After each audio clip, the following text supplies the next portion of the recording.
The courtroom camera captured the exact moment a man laughed at his pregnant wife, in front of Judge Judy. It wasn't loud. It wasn't dramatic.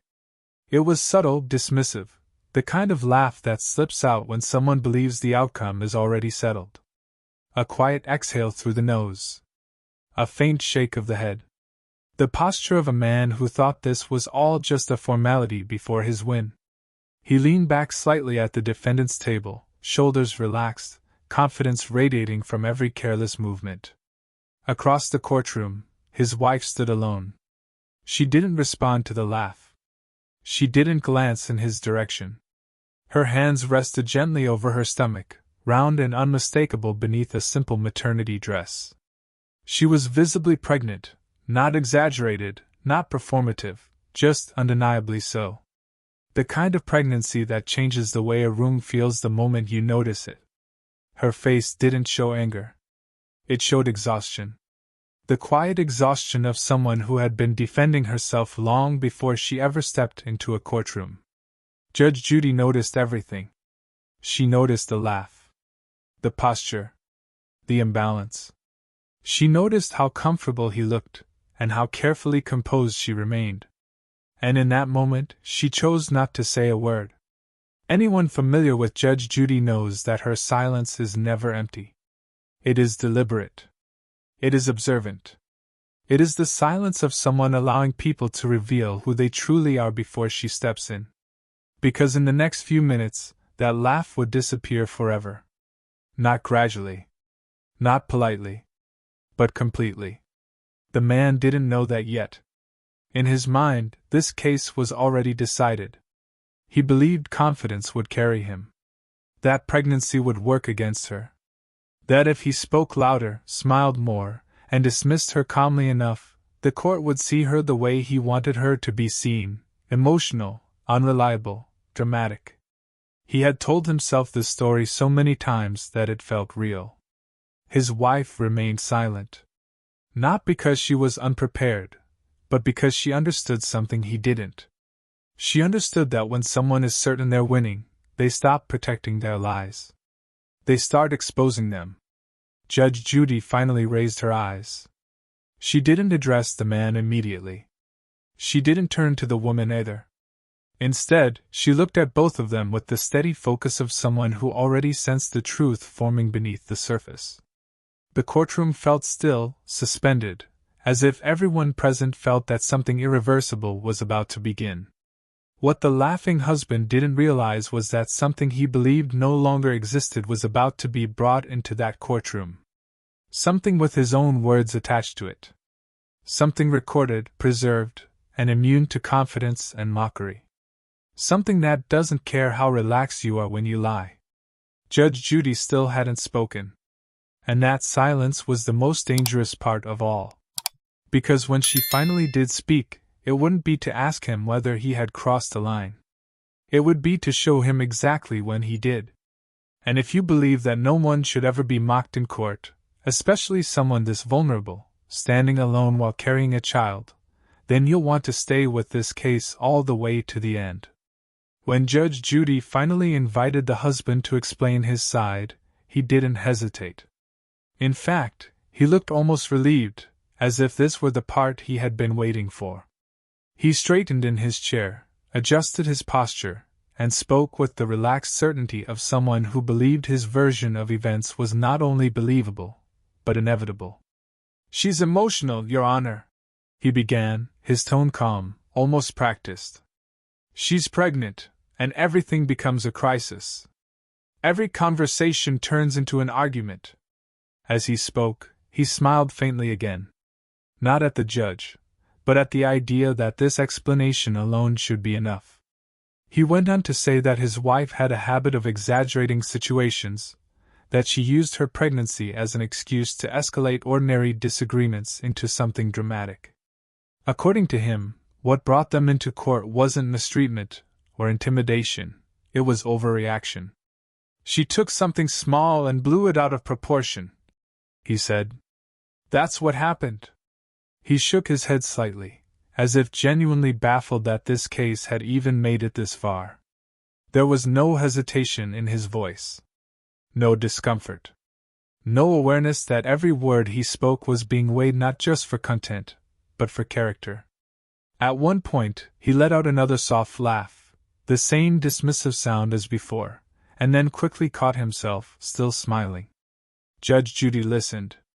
She didn't interrupt him. She didn't raise an eyebrow. She didn't challenge him immediately. She simply watched, her expression unreadable, allowing him to continue. That silence seemed to embolden him. He took it as approval. She knows how I am, he continued. I didn't do anything wrong.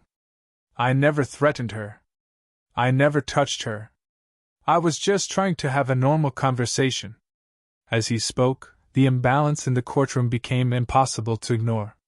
He spoke freely, confidently, comfortably. His words filled the space. He gestured casually. He leaned forward and back with ease. Everything about him suggested he felt safe here, safe enough to minimize, dismiss, and redefine reality in his own favor. Then Judge Judy turned to the wife. Her voice, when she spoke, was quiet, respectful, carefully measured. She didn't interrupt. She didn't accuse. She didn't raise her tone.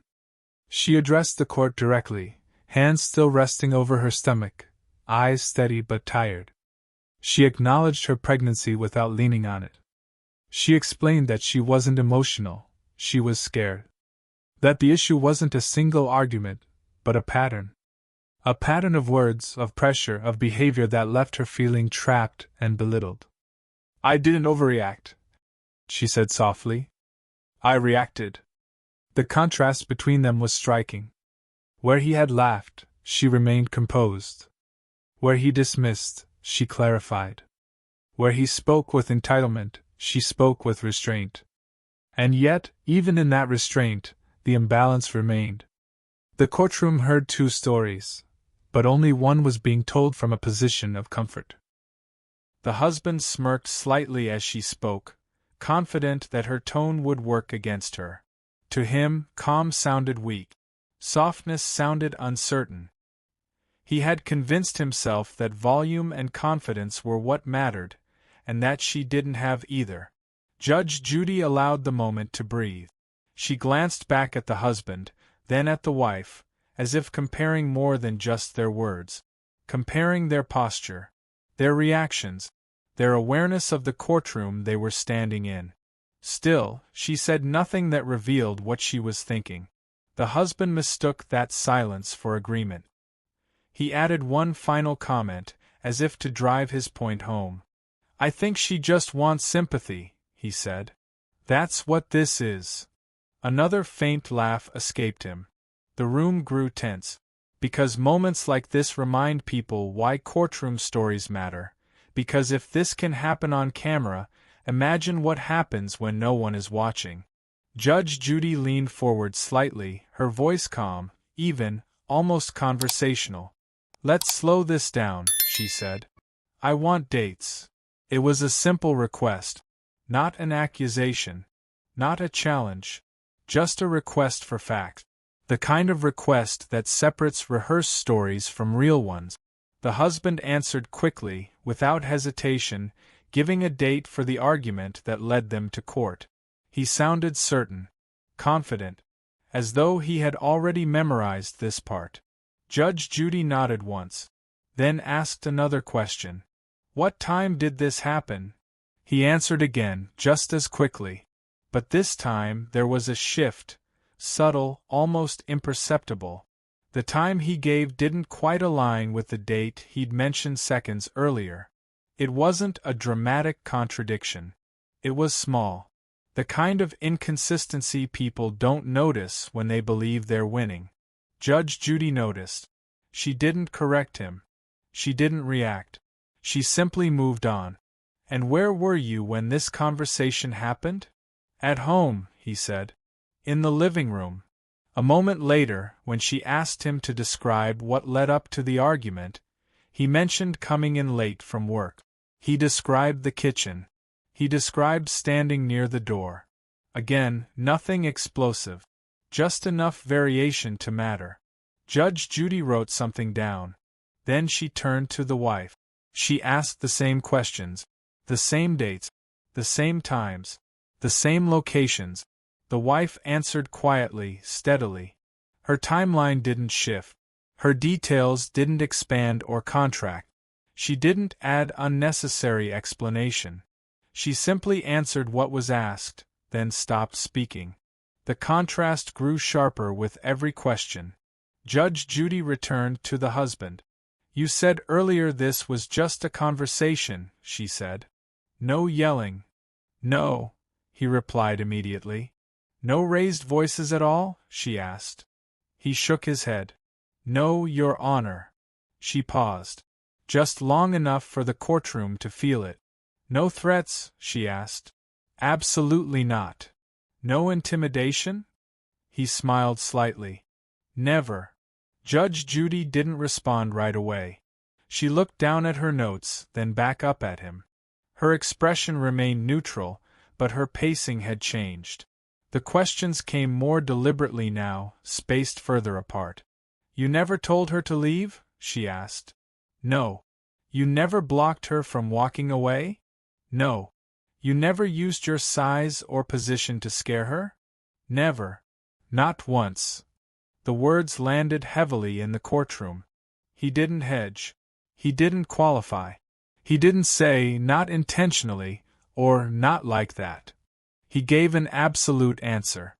And in Judge Judy's courtroom, absolutes are dangerous. The wife remained still. She didn't interrupt. She didn't correct him.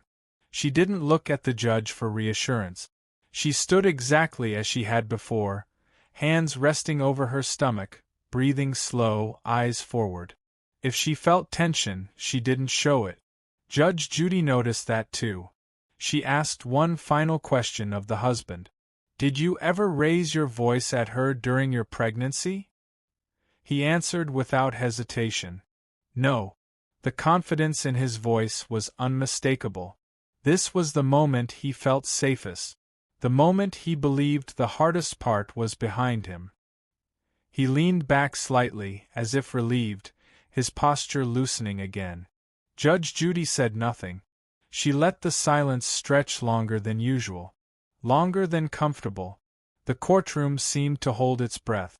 The husband shifted in his chair, still smiling faintly, unaware of what that silence meant. Then Judge Judy slowly turned her head toward the wife. She didn't ask a question right away. She simply looked at her. And in that look was something different. Not sympathy. Not judgment. Something more precise. As if she were inviting the truth to step forward, not loudly, not dramatically, but at exactly the right moment. The silence that followed Judge Judy's last question lingered just long enough to make the courtroom uncomfortable. Then the husband broke it. He shifted forward in his chair, cleared his throat lightly, and spoke again, this time with even more confidence than before. Whatever tension had been building no longer concerned him. In his mind, the hardest questions were over. He had survived them. He believed he had passed. "There's no proof," he said plainly. The words came out clean, rehearsed, almost satisfying to him. He glanced briefly toward his wife, then back at the judge, as if daring the case to contradict him. He explained that there were no witnesses, no police reports, no physical evidence. According to him, everything rested on feelings, and feelings, he implied, were unreliable. "It's just her word against mine," he added. As he said it, a faint laugh slipped out again. Quieter than before, but unmistakable. A laugh filled with certainty. A laugh that suggested the case had reached its inevitable end. To him, this was the winning line. The phrase that shut doors and closed arguments. Judge Judy didn't react. She didn't admonish him for laughing. She didn't correct his assumption. She didn't interrupt to challenge his logic. Instead, she leaned back slightly in her chair and looked at him with measured calm. Her voice, when she spoke, was even.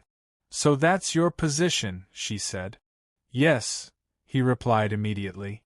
"That's exactly my position." She nodded once. "You're telling me there's no evidence," she continued.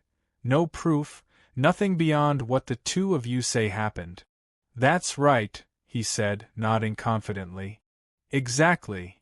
Judge Judy looked down at her notes again, flipping a page slowly. The sound of the paper moving felt louder than it should have. The husband watched her, still relaxed, still convinced that this pause meant deliberation, not preparation. Then she looked up. "Is that your final statement?" she asked. The question hung in the air. It was simple, direct, almost generous. A final opportunity to reconsider, to soften, to clarify, to correct. In Judge Judy's courtroom, that kind of question is rarely asked without reason. But the husband didn't hesitate. "Yes," he said proudly. "That's my final statement." He leaned back in his chair again, satisfied. The laugh didn't return this time, not because he was worried, but because he believed he no longer needed it. He had reduced the case to what he thought was an unsolvable equation. One person's claim versus another's denial. And in his experience, denial had always been enough. Across the courtroom, his wife remained still. She didn't respond to his declaration. She didn't look at him. She didn't appear shaken by his certainty. If anything, her posture grew more grounded. As if she had been waiting for this exact moment. Waiting for him to say precisely what he just said. Judge Judy studied him for a few seconds longer than necessary. Her expression didn't change. No raised eyebrow. No sigh. No visible reaction at all. But the courtroom felt different now. He sensed it, though he couldn't yet explain why. Something in the air had shifted. The confidence he had been leaning on suddenly felt heavier, less secure. Judge Judy set her pen down. "This is usually the moment," she said calmly, "when people realize they should have told the truth." Her voice was steady, almost instructional. Not accusatory. Not emotional. Just factual. "And if you've ever watched Judge Judy," she continued, "you already know why." The husband straightened slightly, confusion flickering across his face for the first time. Not fear, not yet, but uncertainty. A brief pause in his certainty. A moment where the possibility, however small, began to creep in that maybe, just maybe, this wasn't as finished as he thought. Judge Judy didn't explain herself. She didn't elaborate. She didn't reveal what she was referring to. She simply looked down once more at the documents in front of her, as if confirming something she already knew. The courtroom was silent again. And this time, the silence didn't feel neutral. It felt inevitable. Judge Judy lifted her eyes from the papers in front of her and looked directly at the wife. "Do you have anything you want the court to hear?" she asked. The woman nodded once. "Yes, Your Honor," she said quietly. Her voice didn't shake. It didn't rush. She reached into her folder with slow, deliberate movements, as if she had rehearsed this moment not out of fear, but out of necessity. She placed a small stack of papers on the desk in front of her, along with a phone. The husband frowned. Judge Judy glanced at the items, then back at the wife. "Tell me what this is." "It's a recording," the wife said. "From the night he said didn't happen." The husband straightened in his chair. "That's illegal," he said quickly. "You can't." "Be quiet," Judge Judy said, without raising her voice. The courtroom went still. The wife continued. She explained that she had begun recording conversations after repeated arguments left her feeling unsafe. That she hadn't planned to use them. That she had hoped she never would. Her tone remained factual, restrained. She wasn't pleading. She was presenting. Judge Judy nodded once and pressed a button on the phone. The sound that filled the courtroom wasn't loud. It didn't need to be. It was his voice. Clear. Familiar. Confident. "You think being pregnant means you can talk to me like that?" the recording said. A ripple of tension moved through the room. The husband's head snapped up. His smile vanished instantly. The recording continued. "Don't act scared," his voice said. "You're not going anywhere." The wife stood perfectly still as her own living room became a courtroom exhibit. The words played on, each one heavier than the last. There was no yelling, just something colder. Mockery. Control. The casual certainty of someone who believed power was permanent. "Cry if you want," his voice said. "No one's going to believe you anyway." Judge Judy stopped the recording. The silence that followed was absolute. She looked at the husband. "Never raised your voice," she said calmly.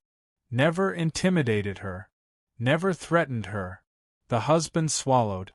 Judge Judy didn't wait for an answer. She turned back to the wife. "You mentioned documents," she said.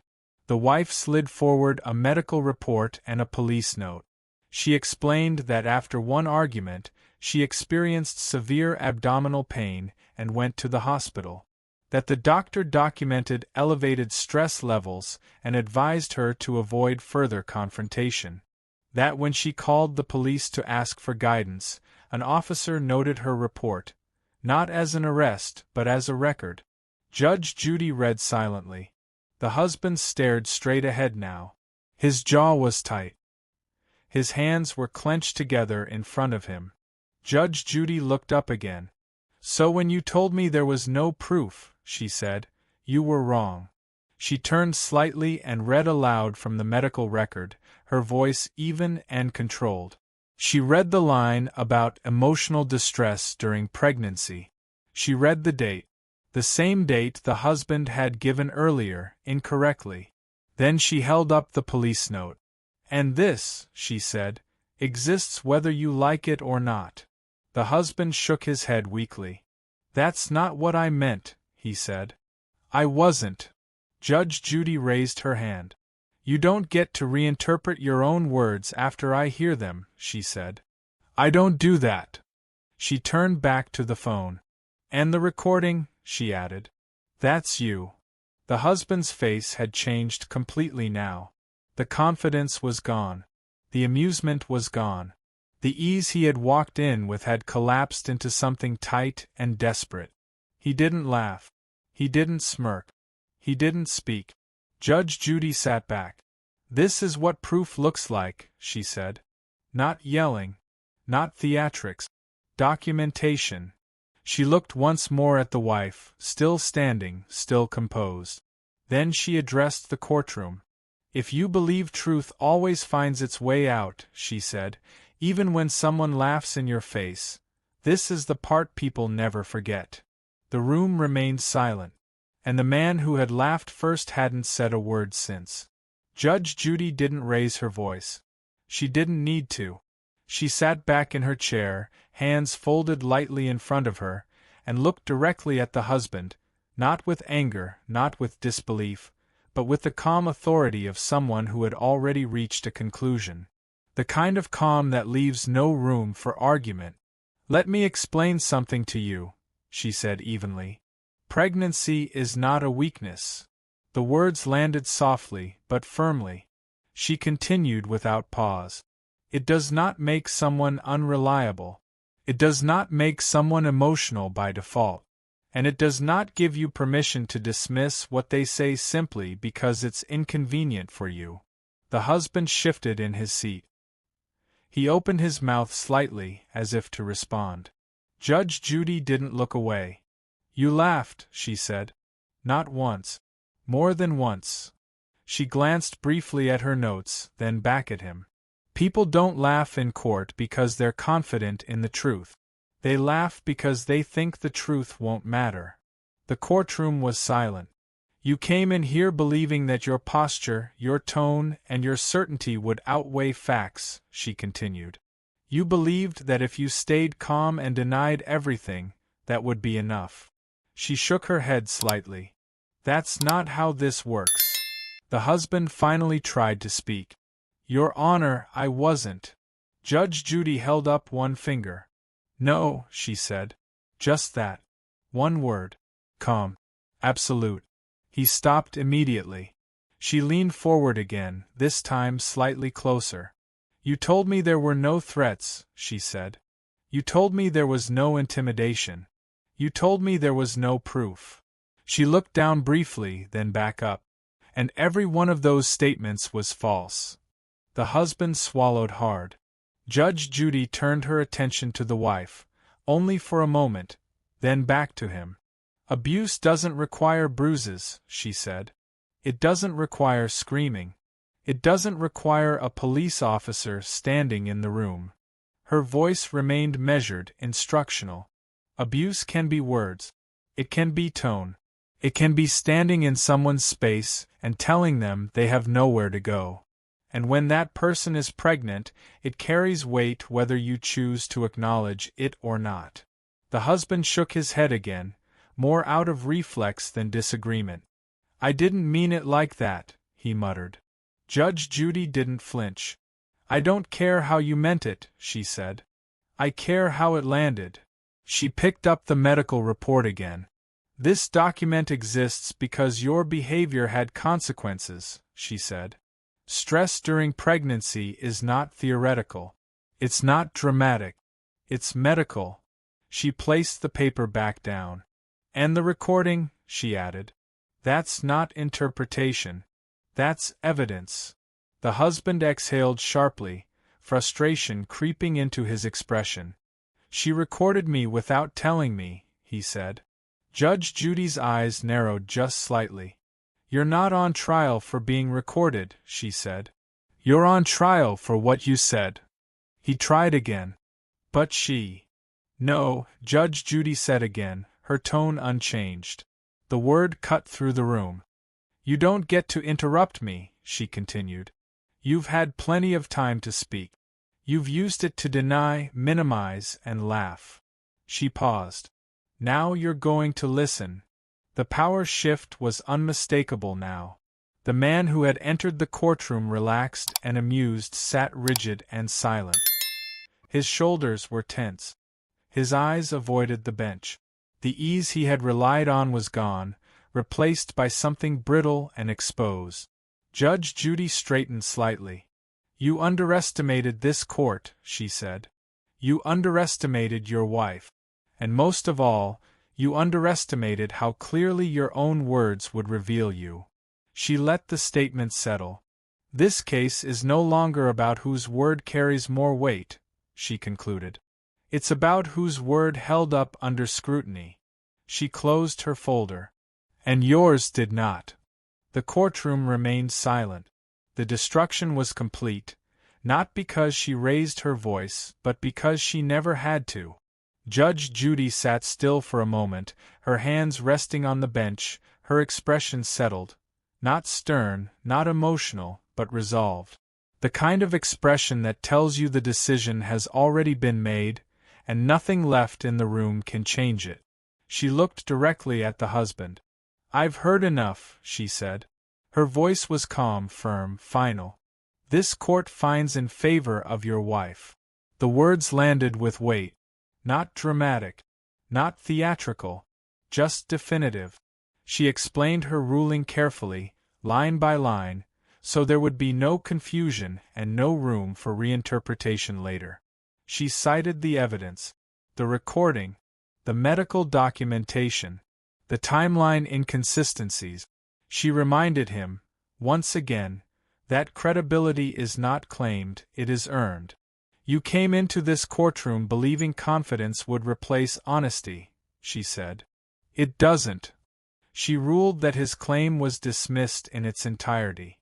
Any attempt to portray the situation as mutual conflict or exaggeration was rejected outright. She ordered him to cover the associated costs tied to bringing the case forward. Consequences, she made clear, were not punishment, they were accountability. Then she addressed the issue that mattered most. Your behavior, she said, especially toward a pregnant woman, is not something this court takes lightly. She warned him that intimidation, whether verbal or situational, creates a record. That records follow people. That if future disputes arose, this pattern would matter. Courts remember behavior, even when people pretend it never happened. The husband didn't respond. He didn't argue. He didn't interrupt. He didn't laugh. He sat still, eyes fixed downward, his face drained of every trace of confidence he had arrived with. The man who had believed this courtroom was a stage for his performance now looked like someone realizing too late that it had always been a mirror. Judge Judy turned to the wife. "You handled yourself with restraint," she said. "You came prepared. You told the truth. That matters." The wife nodded quietly. She didn't smile. She didn't celebrate. There was no victory in her expression, only relief. The kind that comes when someone has finally been heard after being dismissed for too long. She rested a hand over her stomach again, steady, composed, dignified. Judge Judy offered one final statement, not just for them, but for everyone watching. "Courts exist to protect the vulnerable," she said. "Not to reward arrogance." She closed the case file. "That's the ruling." The bailiff called the matter concluded. The wife gathered her papers calmly and stepped away from the table. She didn't look back. She didn't need to. The outcome spoke for itself. The husband rose slowly. He didn't protest. He didn't glance at the bench. He walked out of the courtroom in silence, carrying none of the confidence he had entered with. And in that quiet exit was the lesson America needed to hear. That confidence without truth collapses. That laughter in the face of vulnerability exposes character. That the courtroom is not a place where volume wins. It's a place where facts do. And if you believe the courtroom should always protect the vulnerable and never reward arrogance, hit like, subscribe, and tell me in the comments, was this justice or should it have gone even further?